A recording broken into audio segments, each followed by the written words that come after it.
good afternoon, everyone. So it's much a pleasure for me to carry on a chat today. My name is Sean. I lead the sales engineer team for Asia Pacific of Thales CPL.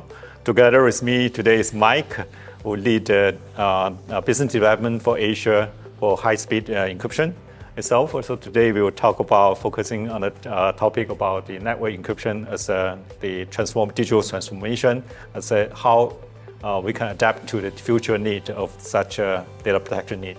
Thales Cloud Protection and Licensing provide the worldwide leading solutions for data protection, as well as enable the digital trust. So today, if you withdraw money or you send some money across to a different bank, it's very highly likely those transactions will be secured by Thales solution, our payment HSM itself underlying. We provide the protection for those highly sensitive keys and to enable the digital trust, which is essential to our daily life. On top of that, basically, Thales are committed to continue invest in this cybersecurity and digital trust world. One of the examples is our recent acquisition of Imperva of the last year, which has added the data protection capacity, especially on application security, including the most advanced capacity in terms of protecting customers against those bot and all those API security risks. And also, from the future-proof perspective, Thales has to continue to invest in terms of post-quantum security, including our Luna product in terms of upgrading of the Luna certification to acquire the industry first, about FIPS 140-3 certification for our HSM to be the anchor for the future of the digital trust. At the same time, also have our solutions incorporate both post-quantum security in terms of PQC and QKD. We will touch more on the high-speed encryption portion.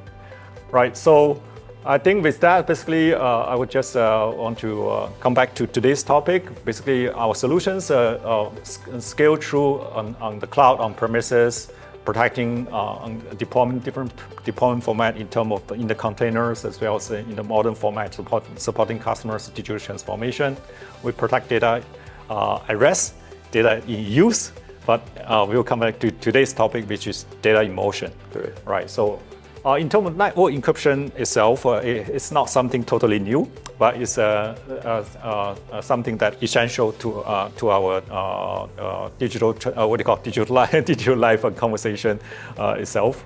And there are some existing technologies that has been used for a number of years, such as AppSec.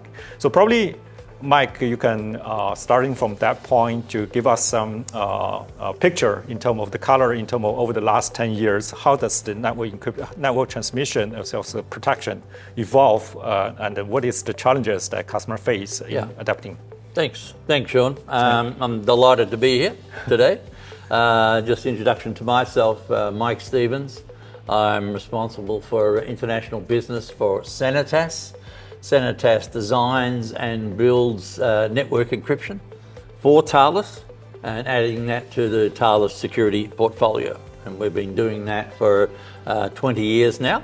And these are now sold into government, banks, military, and business all over the world. Yep. So today we really just talk about some of the pain points, some of the evolving trends which clients need to be aware of as they're deploying their networks and upgrading them to become a modern network and meet the challenges of their business enterprise today and the challenges their clients are facing. So probably four main categories of evolution.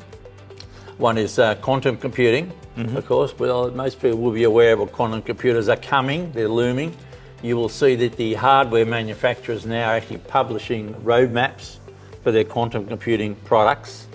So what that means for the world of encryption, clients must be ready to protect against the good things that quantum computing will bring, but also the potential is to degrade security networks and hack what has been reliable, secure, secret key infrastructure. And quantum computers will be able to break those keys in very, very quickly. So the message to our clients is need to have a plan to react. Now, luckily, at Senetas and Thales, we've been thinking about this for the last 5 years. So it's been 5 years we've been working on how to protect business and how to protect networks against being compromised by quantum computers. So the good news is we've solved a lot of the problems, and today there are encryptors available that will help raise the bar to protect against quantum computing when it comes into play in real life. The other aspect, which is a bit more worrying, is that even though most people think there are no quantum computers out there now, there are activities going on, what are called data harvesting. And that is data from networks is being stored for a later date when quantum computers are available with enough power to go back and replay that data and hack and read that information. So that means that most banks and government and military need to have a plan now to be ready for the quantum environment which we're all heading into. So that's a key area that we have been focusing.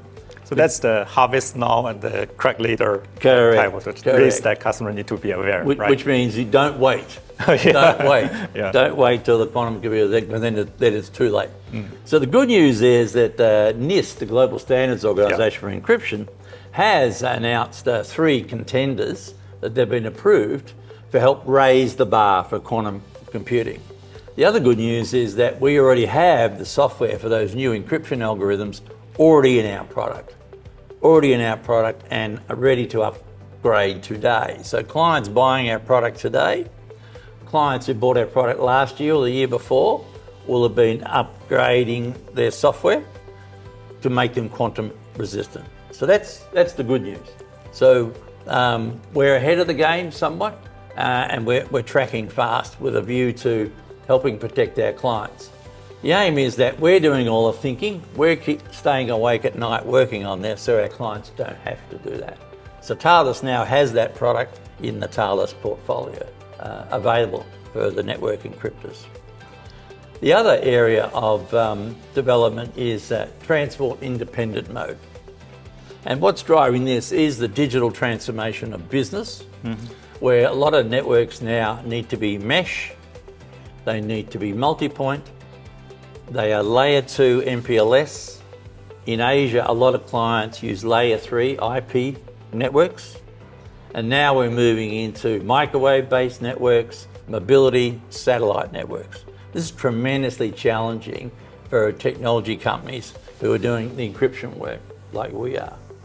So encryption has many forms to many businesses. Encryption in itself, when put on the network, if not managed properly and not using modern encryption, can be devastating to a network's performance. You look at older encryption technologies like IPsec and MACsec, 30 years ago they were invented, before the smartphone. When they are switched on the network, they'll degrade the network by up to 20, 30, 40%. So with modern encryption, which is what we work on and design and build, latency should be 0. The response time should be not impacted by having encryption on. You should not be able to tell whether there is any encryption on the network or not.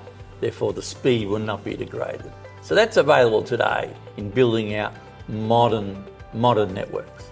And that also gives flexibility to the client, which means they can send different traffic across an MPLS network that needs to be extremely secure and high speed. There's an extra cost to that, versus sending reporting data or low-level data, possibly overnight via an IP-based network. So we can route transactions by policies and apply different security methodology across those. All of those are available in the same product that run on our networks. Yeah, so I guess that can be translated from both efficiency and performance, low latency point of view, but also can translate to the benefit of saving the network bandwidth, which sometimes can be substantial for those customers. Correct. Yeah. And also enable new technology to be deployed on the network very, very quickly, like IoT devices, like introducing satellite-based technology. So with transport independent mode, you can extend your networks very, very quickly without a sort of a major Okay. a major redesign. Yeah, I think that's also linked to some of our earlier conversation, right? So whether post-quantum, whether the different type of the network involvement is all point to some direction that customer need to be more agile, right? So in terms of the product design itself has already incorporated some part of that design to not just cater for today's needs, but also be able to adapt the transformation of the different network that customer need to be transformed into. Yeah. So that word agile is a very good word. And our third element of trending is we've launched a new product range called the CN7000, which is all about agility. Traditional encryptors normally sat inside a data center or a nice air-conditioned room in a nice rack, being cared for, nice and quiet, a lot of good power, humming away quietly doing their work. Now clients want encryption out to the edge. They want it inside a vehicle. They want it on a drone. They want it on a mobile platform. Military want it on the back of patrol boats, on mobility army bases. And they're in harsh conditions, no air conditioning, out in the jungle. So we've designed our encryption to be loaded in different form factors so they can be deployed right to the edge. On a drone, in the water, in 7-metre swells, operating over satellite links, operating on the edge of mountains doing ISR and border control.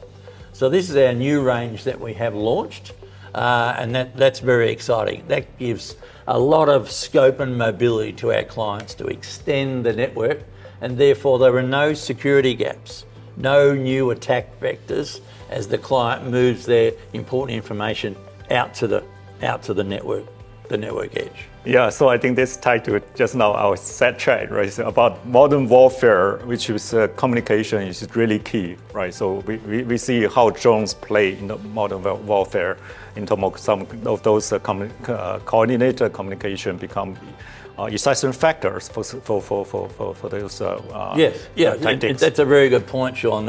In the world of modern warfare, particularly in the case of the military, they have to be mobile. Bases have to be mobile. There are surveillance drones followed by weaponized drones very quickly. The new attack vector, therefore, is the command and control systems that control those drones. So we are piloting right now in the region our new CN7000, protecting command and control systems and networks deployed in harsh conditions. All about protecting the assets, protecting our clients right to the edge, the network, and beyond. So the fourth aspect is, again, agility, but crypto agility. And as we've seen with NIST introducing the new standards for quantum protection, the ability to upgrade those new standards and algorithms into the products without making them redundant. So there is a lot of security products out there today that will be made redundant when quantum computers hit the market. A lifetime of one of our line encryptors is 7, 8, 9, 10 years. Set and forget. We also use advanced FPGA network for acceleration, but also it means they are firmware based in driving the software. So as new standards come out, new algorithms, we can add those to the products and they can be rolled out to our clients without any replacement required. So this gives crypto agility. This means like getting a new product every year. So that's also available today, new software every year as we make our clients more agile, getting more value out of their investment. Yeah, this is essential. I mean, what I see, the NIST published the standard itself, but it still continue investigating for more algorithm because our understanding of the quantum computing are still continue in that journey. It's not. It's something that can still further evolve, right? The algorithm will need to be adapted, right? So for vendors who is very slow on adapting, they will have challenges on absolutely. And we already have clients now that are getting ready for quantum computing. We are doing pilots now with many large global banks. Many central banks are asking their domestic banks, what is your plan for post-quantum computers? So we are doing those now. In the world of transport independent mode, you have clients like large regional airports, military and domestic, deploying many encryptors right across the network, from air traffic control information, handling large bursts of transactions, which a lot of encryptors will fail or drop packets.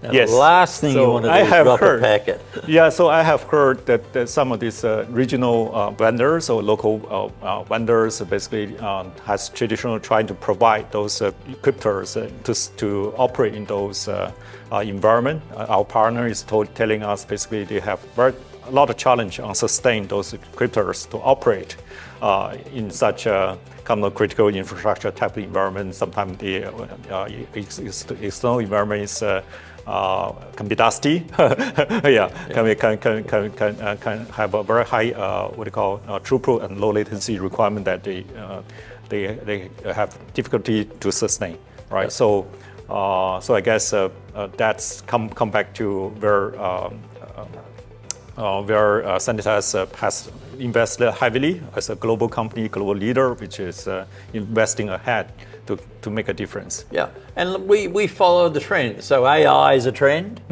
But what that means is that we have exposure now, particularly with video conferencing. So we have clients who want secure video conferencing because AI can become a person. They become Sean on the video conferencing network, your voice, your looks. A lot of security products have encryption embedded in them, but when you turn them on, they're using IPsec or MACsec, very old encryption. So it's not very good for networks. You get a lot of network congestion. And I'll give you a real example where that impacts. If you go through any immigration of an airport in Asia today, there's a lot of cameras looking at you. Yeah. And behind those cameras is BI tools and AI tools looking at facial recognition. Are you on a wanted list? Are you allowed to be in that airport at that time? If the network is congested and they're using IPsec, which a lot of CCD cameras do, you get what's called jitter. Not very clear pictures, not the pictures you would see on your mobile phone. So the camera's sending jitter pictures back to an AI tool. They're looking for certain individuals coming through the airport on a busy afternoon. They're not going to see anyone. So by adding our modern encryption to those cameras, you now get crystal clear pictures that can be analysed by the facial recognition and BI tools. So there are a lot of airports now across the region now looking to upgrade their front ends where CCTV cameras are in areas of high security and looking after critical infrastructure. So these are just a couple of examples of where our clients are taking advantage of some of the thinking that we're putting into our products to make them more secure and reduce their attack vectors across their network. That's great. That's great. Yeah, so I think I hear about your use case sharing in terms of the real time, not just solving the most confidential in terms of military use case, but also in the critical infrastructure in terms of our daily life or checking in the airport to make sure that surveillance systems operate at high efficiency, be able to identify those terrorists accurately, which is network encryption also play a very essential role over there. So. Yeah, so I think that's great to hear that the different type of the use case can be well enhanced or rely on network encryption in this case. Yeah, so I think there's many examples of our clients taking advantage of the features we're putting into our products and building modern networks. So we help our clients build modern networks so they are not constrained by security as they expand their business. That's our core value that Thales brings to the table. Yeah, so that's actually aligned to Thales, our CPR's value as well, right? So we are actually, as I say, we're leader in terms of protecting the most confidential data, but also enable customer to digitally transform using the current format, right? There is the current format in terms of the cloud and the multi-cloud that type of the format, but in the network encryption or network transformation itself, basically HSE plays an important role to help customer to transform to that. Yeah. Yeah. So network security should not be constraining our clients. Exactly. That's the key point. If you're using old technology, you will be constrained because the network's going to slow down 30 or 40%. Yeah. And we have seen clients who literally turn off their old encryption and run in the clear rather than slow down their business. Now that just adds exposure. Yeah, that's a great point. I can't concur more on that. It's basically the encryption technology itself should be an enabler itself. Once you implement the right technology, be crypto agile, fulfill the post-quantum need, just like we said. The central bank actually has the central governance, and the bank itself has been asking all these banks to take measurement to prepare for post-quantum security itself. But a lot of our client is not fully ready yet. They are still learning about what is this about, right? So what I think working with us, which we have invested heavily a few years earlier in terms of this technology, as well as in terms of the future roadmap, will be able to do crypto agility, be able to upgrade customers, give them a short roadmap in terms of protect them, not just for now, but also for their future digital transformations. That's a great value that we can provide for our customers. So today it was a great opportunity to really talk about those 4 key trends. And we're happy to help our clients move them along that journey, because the important thing is this functionality is available today. Thank you, Mike. It's a great conversation. So would you like to summarize the 4 key areas that you have run through just now? So, thanks, Sean. Look, the 4 key areas that our clients should be thinking about, and we think about a lot, is getting ready for a post-quantum environment, putting your planning in place to protect against quantum computers threatening your network. We're available now to help with tracking the latest standards. So that's number 1. Number 2 is building and operating with modern networks, multi-layered environment, layer 2, layer 3, layer 4, MPLS, microwave, etc. We're geared up to build modern networks and help our clients expand that. Third area is protecting data and important information that's moving to the edge with our mobility devices being deployed in the field where they operate, where our clients are moving to areas of drones and mobility in vehicles, etc. And the last area is crypto agility, keeping value out of the products by continually able to enhance the products and the software as the standards evolve and these new algorithms start to hit the market that are coming out of the standard associations. So evolving through crypto agility, truly agile. Great. Yeah, crypto agility, as I said, is also something that we entice in our Thales CPL portfolio's evolvement to support customer. And this is definitely a direction that we want to support the customer towards data transformation, digital transformation, as well as network transformation. So with that, basically, if you have interest, interest about Thales solutions, HSC solutions itself, here is the email contact as well as the QR code you can scan to. We can definitely provide the product demonstrations on the different areas, whether it's about post-quantum security implementation, as well as in terms of demonstration of the other capabilities that we have. Much pleasure to work together to support more customers. No, we're delighted to share that information. Okay. Good. Thank you, Sean. Thank you. Bye.